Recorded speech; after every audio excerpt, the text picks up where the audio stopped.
Riz, do you want to say something about where this comes from? Yeah. From that question, really, from that question of where you're from, which is one that I think myself and Aneil, and I think many of us have been kind of asked that our whole lives. There's a question underneath that question, which is where do you belong? Question I think we often ask ourselves. One that's kind of spinning around in our heads, particularly at a time which we made this film, time of rising xenophobia over the last few years. This film really grew out of our conversations, you know. I'd seen Aneil's work, his short film work with Kano, seen his work on Top Boy. I was eager to meet him and work with him, and we just got into conversations, and I think we were both in a place where we wanted to make something kind of just for ourselves, something to just unpick a knot that was in our stomach, something that was almost just cathartic and unapologetically a kind of therapy in a way, and this kind of emerged from that. And I think we egged each other on really in a way that we might not have had we been concocting it on our own. I think we just kept pushing each other to just be honest about what's on our mind and to just present it. You've described the film as being a breakup movie, about breaking up with the country where you live. And I wonder how much the specific timing of it matters, because at the time that the film came out, that I first saw it, there was Brexit and there was, you know, everything felt massively amplified. How specific is it to any particular time? And also, when in your mind is it set? Because the most scary line in that for me, and I've seen it many times, is it's happening now. As if we've always expected this, but this is happening now. I think in the place it's set is, I guess, in our nightmares, but also the place it's set is a tomorrow that we hope never comes, and a yesterday that was in Srebrenica, and New Delhi during the pogroms just last year, and everywhere I think where people are being othered. But I think something about the language that Aneil's chosen for the film is simultaneously very, it almost has that docu-realist, although it's very intentional kind of language, but also that decision that he really pushed me towards to find another elevated language of verse really, and of poetry and direct address, I think does kind of render it a little bit timeless. It's happening in a specific place, but also in this kind of otherworldly, dreamlike, forever place, you know. Neil, do you want to say something about that, the stylistic decisions? Did you look at news? What were you looking at for inspiration? Well, I think the naturalism that at least, defines a large part of the film, obviously it shifts into a more heightened space later on, was really, really integral to its kind of potency, I think, because like Riz said, this is kind of in our nightmares, and amazingly this film has had an incredible life and had things written about it, and kind of and that's been a beautiful thing. But it's interesting how much you read about it that kind of talks of this kind of fictional, heightened, dystopian nightmare future kind of thing, which I think is how people understandably view this kind of this scenario, as something fictional and very far away and abstract, and almost kind of, it's an intellectual concept that people are willing to grapple with and talk about the 30s and things like this, and but it's not really real. But what Riz and I talked about a lot, and I think I'm somebody who feels things quite acutely and can, quite emotionally sensitive, I think, person, but can't always articulate them. So these, and Riz is so eloquent at talking about these more abstract feelings and putting them into words. So those conversations were really, they were quite moving for me, to be honest, because when you have a kind of a powerful feeling, but you can't word it, and then somebody does that for you, it's always quite a moment, I think. Anyway, what we were connecting with was that these don't feel so fictional to us. It feels like a scenario that kind of lies constantly in the back of our minds, kind of niggling away at us. And as you're talking about that very specific moment that we made it, and it did feel really specific and did feel particularly poisonous.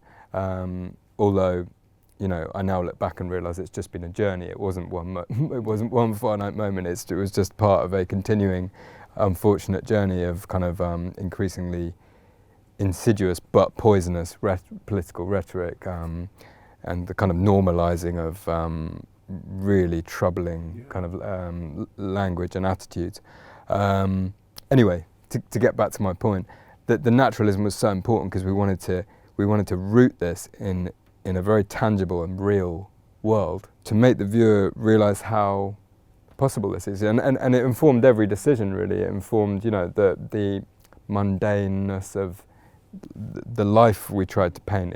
It informed the choice of locations and the kind of dreariness of things in a sense. It was really important to root people in reality and then bang, you know, kind of thing, rather than into some kind of genre heightened thing from the get-go. And you know, yeah. I mean, I love the first half of the film because I love the feeling of the life in that house. I love the little bickerings. I love the, no, sit down, no, sorry, are we bothering you clearing up? I thought all that stuff will ring true with absolutely everybody. And as I discovered when talking about the film, I saw you put up a little film of me reviewing it on Kermode and Mayo, and all I said was, don't listen to anything I say, watch the film, because you need to see it without knowing anything about it. But that first half of it, that's why the second half works, is getting that right. Riz, do you want to say something about being in that? Because it looked like the dialogue was improvised. I'm sure it was written, but tell me. No, I mean, Aneil kind of wrote it, and I kind of, you know, we kind of collaborated on the writing of it. But he always kind of leaves space and really kind of encourages us to kind of like to improvise on set as well. You know, it's kind of weird because someone said to me, you know what, I don't know what's more shocking about this film. The second half for how hard hitting it is, or the first half for how I just never see stuff like that on screen. You know, I just never see a Brown family on screen just like hanging out and talking with each other and cracking jokes and bickering and just the everydayness of it. It said, you know what, I was moved to tears more by the first half of it than the second half of it, is what some people said to me. And I thought that was really interesting, is that I think there's something bold about this film, not only in its kind of hard-hitting, you know, I hope denouement, or you know, the kind of heightened choice you make in the kind of final act, but also in that front half. You know, something that I really love is, you know, that Shane Meadows series, This Is England. And I always wanted to kind of like, had this secret fantasy of going up to one of the billboards and write, yeah, this is England too, you know? This bit that you never get to see. Well, Shane Meadows would be very flattered to hear that, because I'm sure, you know, he would see his work reflected in that. I think the loveliest detail in that first bit is the fact of the detail of knowing who wrote Blinded by the Light.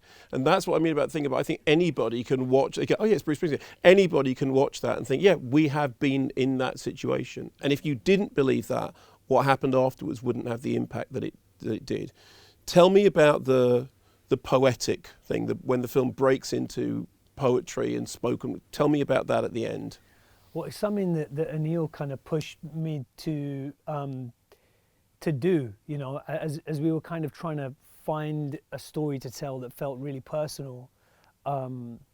We spoke more and more about, drawing from ourselves, drawing from our, you know, our own feelings. You know, if we want to kind of, I feel like so often as kind of filmmakers of color, you spend your time telling stories, responding to someone else's narrative, you know, and actually just being able to kind of strip all that away and go, actually, here's what's going on in the back of my head, in my deepest, darkest corners of my mind, and here's how I feel. There's something very, very liberating about that, and breaking the fourth wall and that kind of direct address.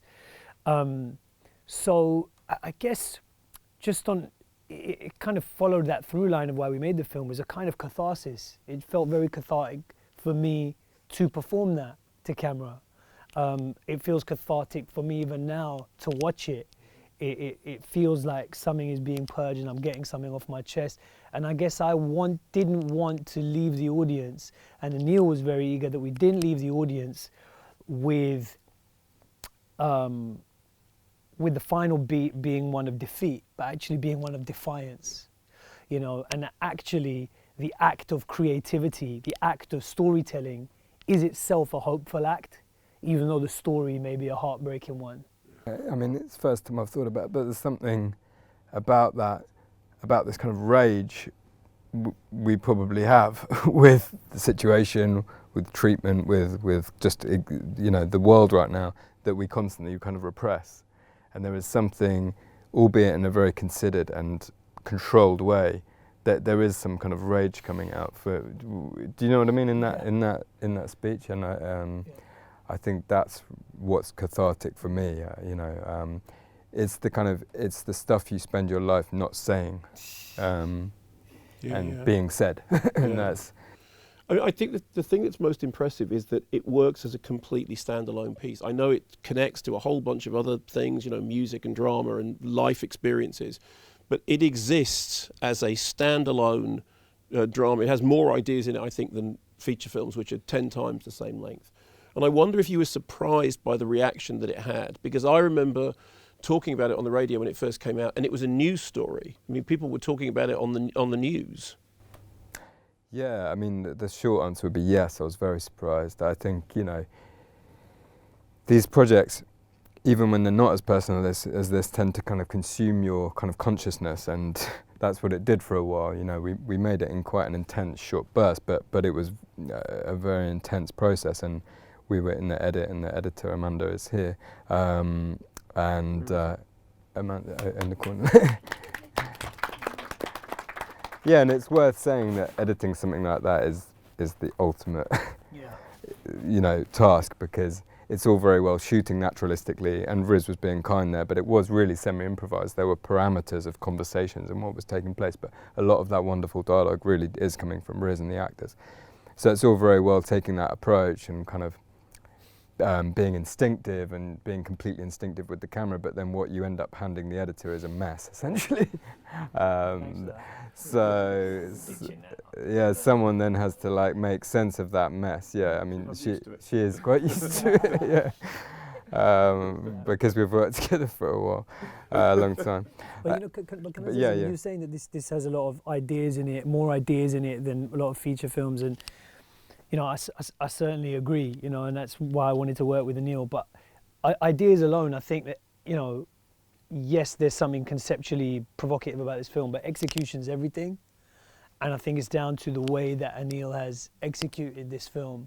The choice to span such a kind of wide range of tones, to go from that hyper realist docu-verite kind of thing to suddenly find ourselves breaking the fourth wall, doing a kind of soliloquy to camera, and then in the middle of it turning into like a horror musical.